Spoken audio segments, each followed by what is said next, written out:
3 वर्षांपासून रखडलेल्या स्थानिक स्वराज्य संस्थांच्या निवडणुका लवकरच घेण्याचा आमचा प्रयत्न असल्याचं अजित पवारांनी सांगितलं। त्यावर ईव्हीएम मध्ये घोळ केल्याशिवाय निवडणुका कशा लागतील असा टोला लगावत बच्चू कडू यांनी सरकारला आव्हान दिलंय।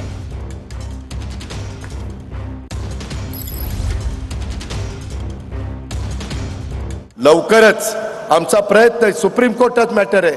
स्थानिक स्वराज्य संस्थांच्या निवडणुका लागल्या पाहिजे। आज 3 वर्ष झालेली आहेत। 2022 ला मुदत संपली, आज 2025 आहे। आता लागतील, उद्या लागतील। जिल्हा परिषद लागेना, तालुका पंचायत लागेना, नगरपालिका व लागेना, महानगरपालिका, नगरपंचायत। कार्यकर्त्यांनी काय करायचं? हे वातावरण चांगलं होत नाही बीजेपी साठी, तेपर्यंत त्या निवडणुका होणार नाही।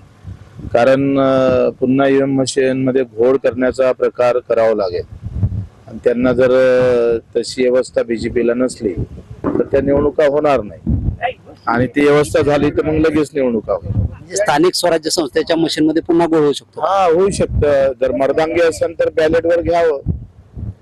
खरे मर्द असेल, प्रभू रामचंद्राचे खरे भक्त असेल तर त्यांची ते अवकाद असेल त्यांनी दाखवली पाहिजे बॅलेटवर घ्यायची।